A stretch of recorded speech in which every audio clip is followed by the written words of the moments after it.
My name's David, and I'm 34, an engineer from Portland, Oregon. I used to think I had it all figured out. Steady job, a cozy house in the suburbs, and a wife, Emily, who I'd been with for 6 years. We weren't perfect, but we were solid. At least that's what I told myself until the cracks started showing. It began a few months ago, subtle at first. Emily started staying late at the office, blaming it on some big project with her coworker Matt. "He's just good at what he does," she'd say, brushing off my questions with that tight smile she'd perfected over the years. I'd nod, shove down the unease, and flip on the TV to drown out the nagging voice in my head. But it wasn't just the late nights. She'd come home distracted, her hazel eyes darting away when I asked about her day. Her phone buzzed more than usual, and she'd angle it just out of my sight. I'm not proud of it, but one night while she was in the shower, I glanced at it. The screen lit up with a text from Matt. "You sure he hasn't caught on?" My stomach dropped. The water kept running, steam curling out from the bathroom door, and I stood there, frozen, staring at those words. Caught on to what? I didn't sleep that night, replaying every moment of the last few months in my head, wondering when my marriage turned into a puzzle I couldn't solve. The next day, I couldn't take it anymore. My hand shook as I poured coffee, the silence between us heavier than ever. Emily sat at the kitchen table, scrolling through her phone, acting like nothing was wrong. I set my mug down too hard, the clink echoing in the room, and said, "We need to talk." Her eyes flicked up, wary, but she didn't argue. Maybe she knew it was coming. I didn't beat around the bush. "What's going on with you and Matt?" Her face went pale, then red, and she stammered something about work before I cut her off. "I saw the text, Emily. Don't lie to me." The air felt thick, like it was pressing down on us. She stared at the table, then finally muttered, "Okay, fine, it happened. Me and Matt, a couple times. But it's over, David. It didn't mean anything." A couple times. The words hit like a punch, but what came next knocked the wind out of me.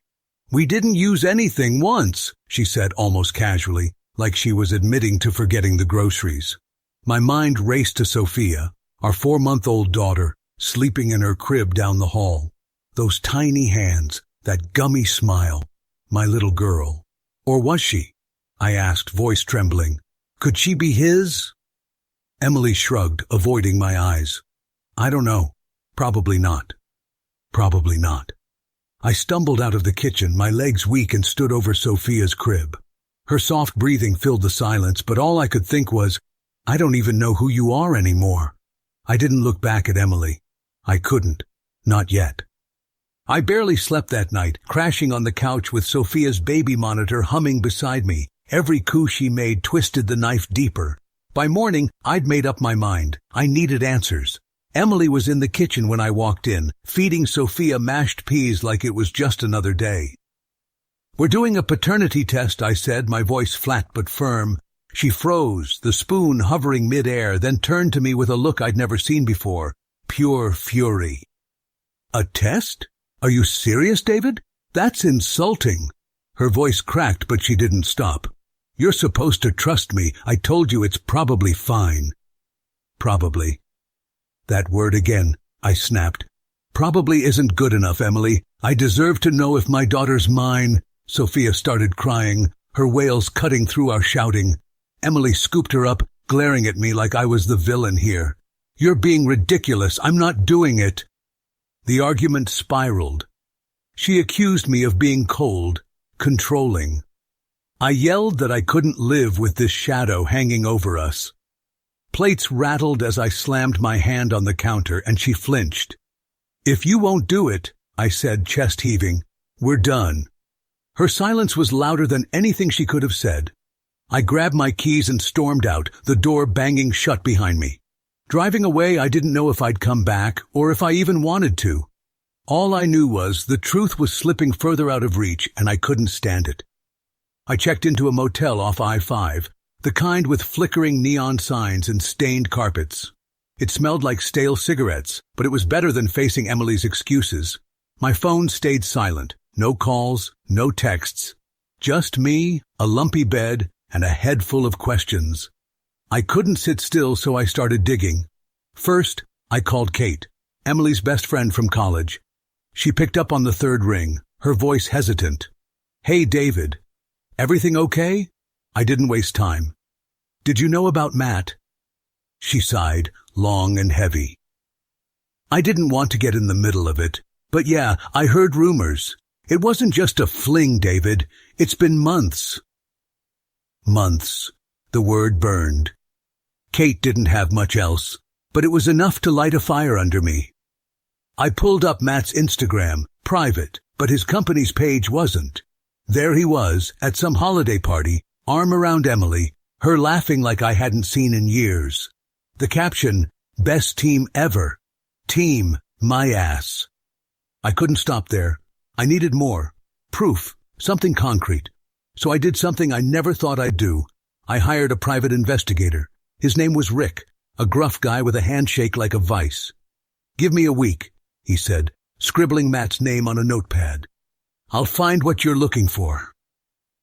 As he walked away, I sat in that dingy motel room, staring at a photo of Sophia on my phone, her big blue eyes. Or maybe someone else's. I didn't know anymore, but I was damn well going to find out. The wait was torture, but Rick came through after a week. We met at a rundown diner near the river, the kind where the coffee's bitter and the booths are sticky. He slid a small dictaphone across the table, his eyes sharp. Caught him at a cafe yesterday, he said, voice low. Listen. My heart thudded as he pressed play. The background buzzed with clinking cups and muffled chatter, then Matt's voice cut through, edgy and hushed. David's losing it over Sophia, isn't he? What if he demands a test? Emily's reply was cool, almost smug. He's just rattled. He won't find out the truth, Matt. I'll calm him down. He'll back off the DNA idea if I push the right buttons. Matt hesitated. You think she's his? A beat of silence. Then Emily said, I'm pretty sure she is. I feel it. But even if he tries, I'm not letting him do that test. I'll block it every step of the way. The recording ended with her laugh, light and careless. I sat there gripping the table, fury boiling under my skin. She wasn't just lying. She was playing me, counting on my love to keep me blind. Rick raised an eyebrow. Enough? I nodded, barely audible. Yeah. I drove home, the dictaphone heavy in my jacket. Emily was in the living room, humming as she sorted Sophia's toys. I didn't preamble, just dropped the device on the coffee table and hit play. Her tune died as her voice spilled out, damning her. She stared, wide-eyed, then tried, David, wait. No, I cut in, ice in my tone. I'm filing for divorce.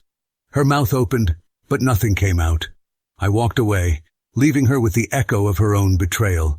The house felt like a stranger's now, and I was done pretending otherwise. Divorce papers hit the table the next day, and Emily didn't take it quietly. She stormed into the motel room I'd been crashing in, Sophia's car seat in one hand, her face twisted with desperation. You're throwing everything away over this? She shouted, setting Sophia down with a thud. I'll take her, David. I'll tell the court you're unstable. Emotional abuse, neglect, whatever it takes. Her threats hung in the air, sharp and venomous, but I didn't flinch. I'd already called my lawyer, Sarah, a no-nonsense woman who'd seen worse than this. Get the test through the court, she'd advised. She can't block it if a judge orders it. I told Emily as much, watching her bravado crack. We'll see what the law says about Sophia, I said, voice steady. She glared, scooped up the car seat, and left without another word. The quiet didn't last. 2 days later, Matt showed up at the motel, hands in his pockets, looking like he'd rehearsed his lines. Hey man, can we talk? Sort this out, guy to guy?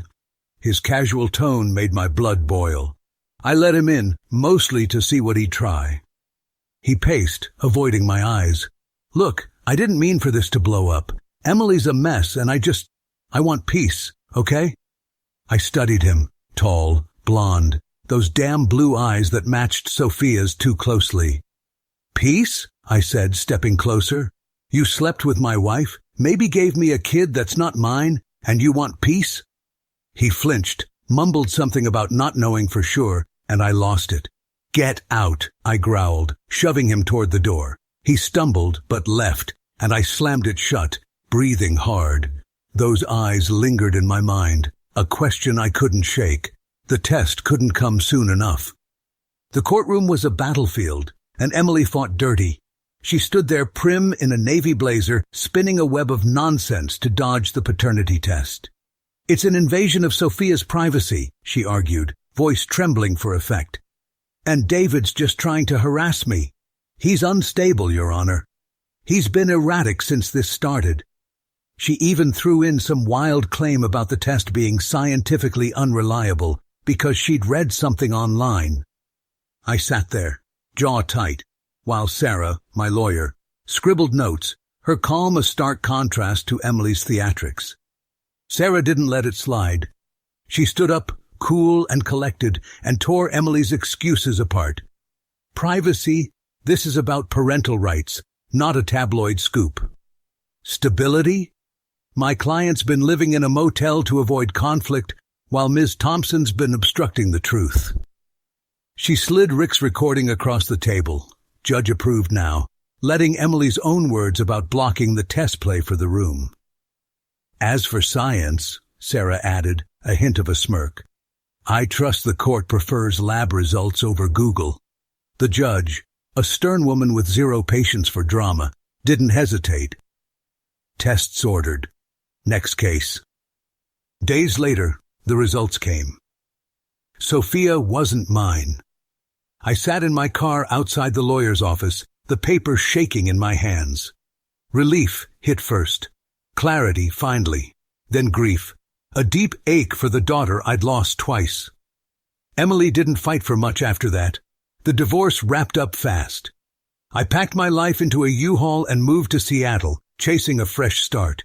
The city's gray skies matched my mood, but there was space to breathe. Sitting in my new apartment, boxes still stacked, I thought about it all. Love, lies, family. "I don't know what that word means anymore," I muttered to the empty room, "but maybe one day I'll figure it out." The future was uncertain, but for the first time, it was mine. If you enjoyed the story, please subscribe to the channel. I wish you a great mood and good luck.